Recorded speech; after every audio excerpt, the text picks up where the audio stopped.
The area that I'm going to float fish for mackerel this morning is 7:30 in the morning. It's lovely and peaceful and quiet.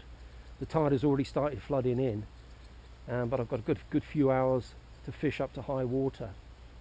But as you can see, it's a bay, but the bay holds lots of bait fish for the mackerel. There'll be sand eels and fry, particularly in the summer. It's mid-August now, and the autumn months, and that's the reason why the mackerel will move into the bay from deeper water in pursuit of those bait fish. Now, mackerel are known to almost beach themselves when chasing bait fish, but generally speaking they like to stay a little bit further out from the shoreline. And as this is not a very shallow bay, but it's also not very deep. At high water I'll probably be fishing in about 15-20 foot of water, and because mackerel tend to like to stay a little bit out from the shoreline, what I'm going to do is I'm going to make my way over onto those rocks there that flank the left side of the bay, and actually cast out into the bay as the tide floods in. But basically the method that I'm going to be using would be exactly the same as if I was fishing from a steep shelving beach for mackerel, or whether I was fishing from a rocky outcrop that gives me access to deep water, or if I was fishing off the harbour wall. The only difference being it depends on the depth that I'm fishing in and the depth that I will fish those baits. So we make our way out onto those rocks and get set up, and then I'll have a look at the baits I'm going to be using. Tackle I'm using today, I've got a 4,000 size spinning reel, and that's loaded with 15-pound braid. But of course you can use nylon, and the equivalent would be maybe 8-pound or 10-pound nylon. The rod is just a spinning rod. Now, when it comes to rods, as long as the rod is capable of casting 1 ounce of lead, then that's absolutely fine, and spinning rods are ideal. I mean, this one's an 8-foot rod because I use it on the kayak as well, but you could probably maybe a 9-foot, 10-foot spinning rod that could cast up to about 40 grams and therefore not be too floppy at the tip when it's casting out the 1 ounce of lead. Would be absolutely fine. I mean, the idea is to try and keep it as sporty as possible. Now, tied to the end of the braid I've got a 15-pound fluorocarbon leader, but once again you can use nylon, and that's twice the length of the rod. And then what I've done, to the nylon leader I've tied a stop knot. Let's have a look at that.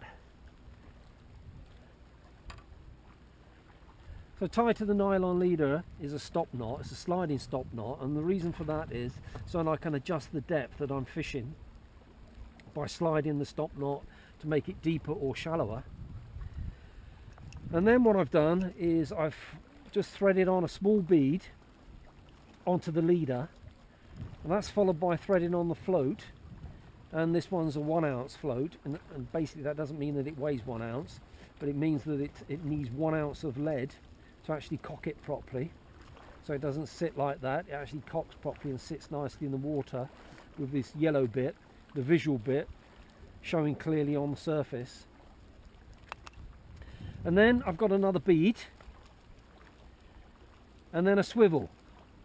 Now what I like to do, usually the usual method, the usual float fishing rig is actually, before you put this bead on, is to put the 1 ounce of lead on, slide that on, and then put the bead on, and then a swivel, and then the line to your hook. But what I like to do is like to have a short piece, it's only about 6 inches long, of much heavier line. This is 30-pound line, but you can use 40 or 50-pound line. And the reason for that is rather than having the lead sliding up and down on the thin line, is to have it sliding on thicker line, just to cut down on the abrasion.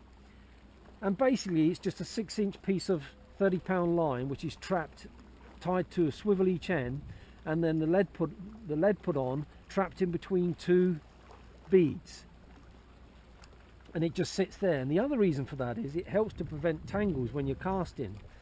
Often, and I'm sure many of you that have float fished off harbour walls will realise this.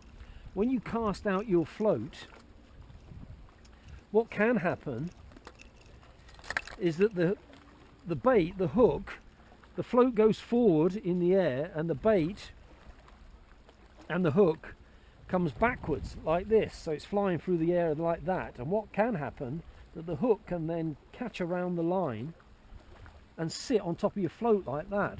And it's really, really annoying when you cast out and then you suddenly see your bait sitting on top of the float, hooked on the top there. But what this, it's not a cure for it, but it helps to prevent that happening. It helps to keep a bit of a separation between that thicker bit of line there, 6 inches of thicker line with the lead running on. It helps to keep a bit of separation when it's flying through the air. Although it does still happen occasionally, I find that it happens a lot less often where you get that tangled on the top there. So that's just a little tip there. And then tied to the end of the bottom swivel, I've got about 2.5–3 feet of, this is 8-pound fluorocarbon.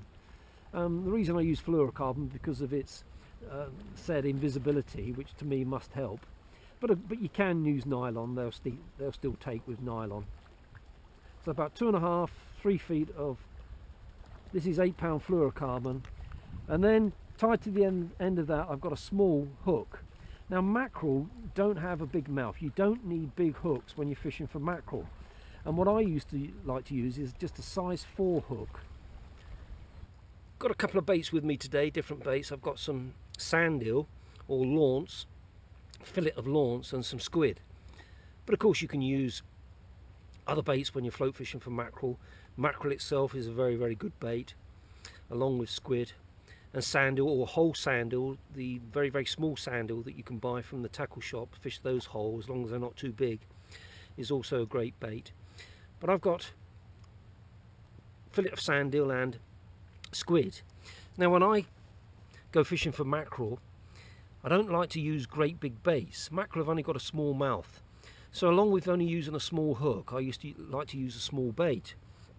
And I've cut some little pieces of squid off here and some little pieces of sand eel from filleting this launce here, and it's only about 1.25 inches long, and that's plenty big enough when you're fishing for mackerel. And I often find that if I fish a small bait like that, I catch more mackerel than if I was fishing a much bigger bait. Of course they will take a bigger bait, but usually I find if you keep the baits fairly small, so small hooks and small baits, and I tend to do better when I'm float fishing for mackerel than bigger hooks and bigger baits. When it comes to baiting up these little strips of squid or little pieces of sand eel, all I like to do is just take the hook and then just basically just nick it on at the end there, at the end of the strip, at the top of the strip, and that will just flutter nicely in the tide and hopefully attract a mackerel. Okay, I'm ready to start fishing now. I've set my depth to start with at only about 6 feet, and then we'll increase that as the tide floods in and the water gets a bit deeper, just to try and stay around about mid-water. Now when I cast out here, it's exactly the same as if I was fishing from a harbour wall. I'm going to try and cast it upwind or up tide, and of course the float will drift. And in this case I've got the slight breeze coming from my left to my right, and the tide also moving from my left to my right, so I've got everything in the same direction. So I'm going to cast it out a little bit angle to the left here, and then let it drift down, and maybe I'll probably let a bit of slack out as well to let it drift a bit further before I then reel it in and then recast it and recast it again for another drift. So exactly the same as if you were fishing from the harbour wall, if you've got a bit of flow from your left to your right or your right to your left. Alright, so that's out now, and the float has cocked nicely. And just see it, probably camera probably won't pick it up, and unfortunately on this camera I haven't got a zoom, so I can't zoom in. But yeah, that's sitting lovely now. When it comes to casting distance when you're float fishing for mackerel, whether it be from an area like I'm fishing here, I'm out on the rocks to the side of this bay here, casting out into the bay, or whether you're on a harbour wall, or whether you're fishing from a rocky outcrop, there's never any need to blast it out, try and blast it out as far as you can. And in particular when you're fishing from a harbour wall. Now I often see people fishing on harbour walls where it gives them access to say about 30 feet of water, and then see them trying to cast that float as far as they possibly can. And it's exactly what I did when I first used to started sea fishing, thinking all the further out you get from the harbour wall, the more chance you've got of catching fish. Well, that may apply to some fish, but the mackerel, if you look down from a harbour wall, most of the times when the sand hills are around, you'll see the great shoals of sand hills actually very, very close to the wall, and therefore the predatory fish have to come close to that wall to get them. So rather than cast it out miles, all you need to do when you're on a harbour wall is lob it out about 20-30 yards or even less, and you've actually, in actual fact, you've got a better chance of catching mackerel than you have if you lob it out into the wilderness. All fish like structure, and the bait fish will come stick close to the structure because they feel safe, and therefore the predatory fish will have to come into that structure to get them. And it's likewise if you're fishing from a rocky outcrop. You don't need to blast it miles away from the rocks, just cast it out fairly close to the rocks. And what I've done here, got these rocks that flank the edge of this bay, and all I've done really is lob it out about 30 yards. I mean, I could cast it out much further, but there's no point. If the mackerel are around, they'll move here, and often when I'm fishing here, just like on a harbour wall, if I look at this here, it's just the same as a harbour wall. I often see the little bait fish actually swimming close to these rocks here. So yes, there's no need for casting distance when you're float fishing off of harbour walls or rocky outcrops. Okay, we're into our first mackerel, which is really pleasing. And when it comes to how the float goes down with mackerel, totally different from garfish. Basically, it just bobs. It can bob a couple of times and then just goes straight down. Whereas with garfish, what tends to happen, the float tends to lift and then lie flat on the surface. And this was caught on the little strip of squid. And as you can see, even though this hook is only a size 4 hook, tiny little hook, little fresh water hook, sort of carp size hook, it's absolutely no problem in hooking the mackerel. You don't need great big hooks and great big pieces of bait. Small hooks, small pieces of bait, and in my opinion, from my experience, you're more likely to get them to take than using big hooks and big baits.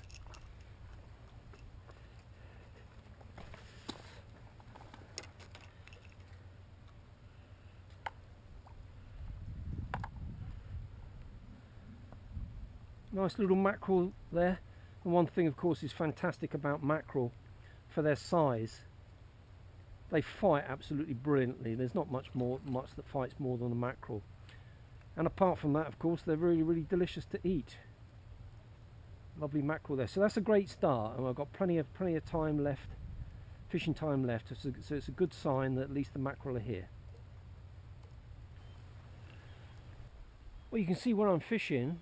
There's the beach, the shoreline, and I'm just out here, so I'm not very far from the shoreline at the moment.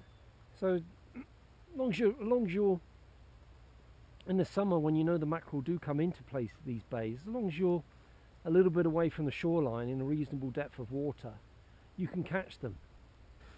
We're into another mackerel.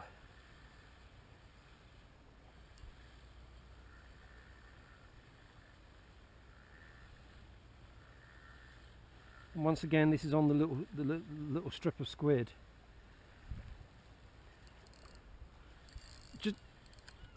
Just to keep me occupied, I brought a little spinning rod with me as well, and I was just I put the rod down and I was just doing a bit of spinning, and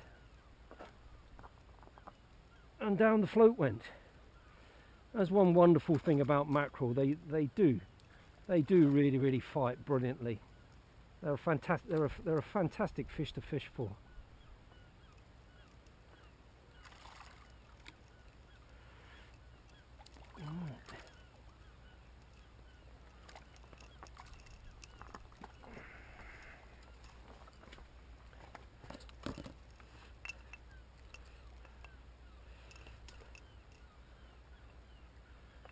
And there we go, another lovely, beautiful Cornish mackerel.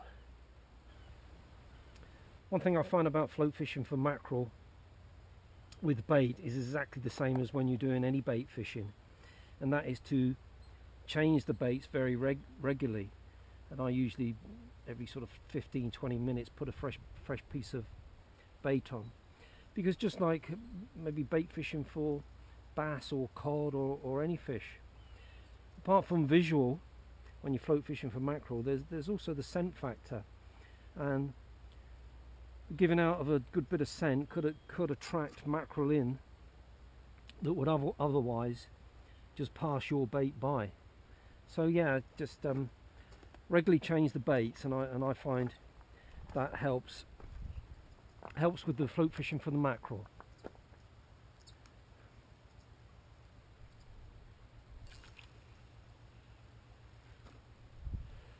One reason there for checking your baits every 15 or at least 20 minutes, which I've just done. There you go. I've been fishing for the last 5 or 10 minutes, look, with nothing on them, with nothing. So there's another reason for checking your baits. One, to change it and keep that scent trail, and two, to check that you've still got it. I mean, sometimes when you're casting, you don't see it, but the bait can actually come off. It doesn't usually happen, but it can happen. Or a fish can just pull it off your hook, and you get a bite that you don't hook the fish, and maybe the bait's gone. So always a good idea to check your baits, even though sometimes you feel you can't be bothered. But I would say every 15-20 minutes, if you haven't caught a fish, check your bait and change your bait.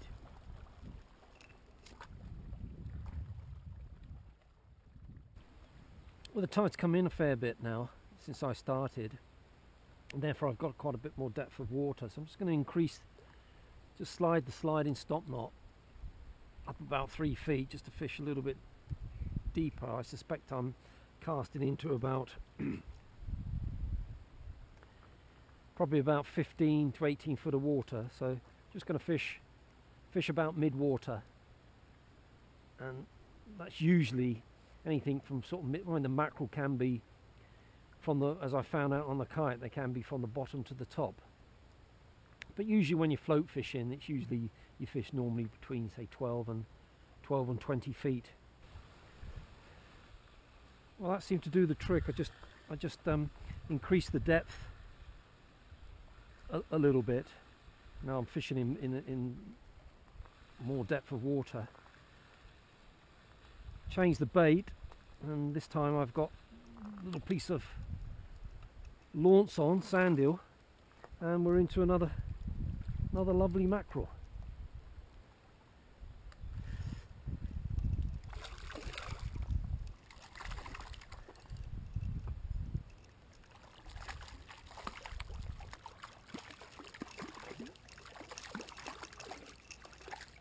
Actually, that's quite a decent mackerel.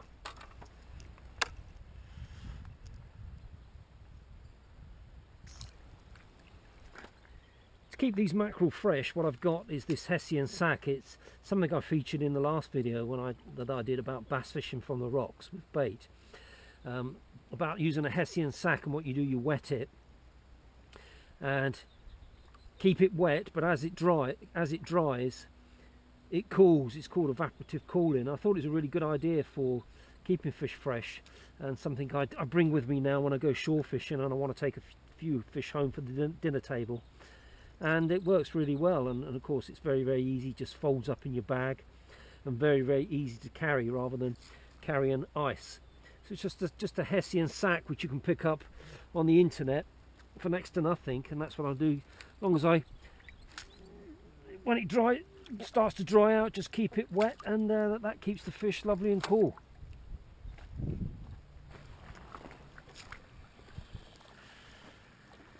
Well, this is mackerel number 4, and I was beginning to think that they're gone.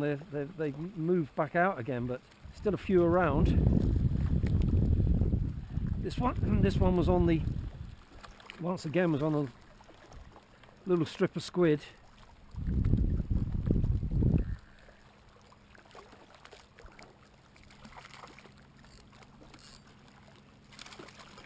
Yeah, not a bad sized mackerel. Sometimes in the summer they can be really small, but yeah, today they've been a reasonable size. And you can see there, though, you can see they've very small mouth, and there's this little size 4 hook. So really, small hooks and small baits is all you need when you go float fishing for mackerel. Well, I mentioned earlier how the mackerel come into the bay after the bait fish, and that last mackerel I caught coughed up that, so that's what they've been feeding on. It's a fry of some sort. It looks like it could be a little sprat to me, or maybe a baby sardine. Yeah, I mean, that's what they're feeding on. That's what they're coming into the bay for, and not just the mackerel, of course. Any bass that are around will come in and feed on those. So yeah, interesting that to see what the mackerel are actually feeding on in the bay here. Well, it's time for me to call it a day now. It's just coming up to high water now. I could carry on fishing for maybe an hour or two on the ebb tide and still maybe pick a few fish up, but I've got to get in now, and hasn't exactly been mackerel mania today, but got 4 mackerel that I'm going to take home, and they're going to be absolutely delicious to eat. Going to eat those fresh over the next few days, and it's been a fantastic morning. Although there hasn't been loads of mackerel around, pleasing to catch some, and it's been a really pleasant way to spend a few hours on a Sunday morning. Really relaxing, just watching that float bobbing on the water, and really exciting when you see it go down. So great fun, bit of summer float fishing for mackerel. So once again, I hope you found that useful, and many thanks for watching.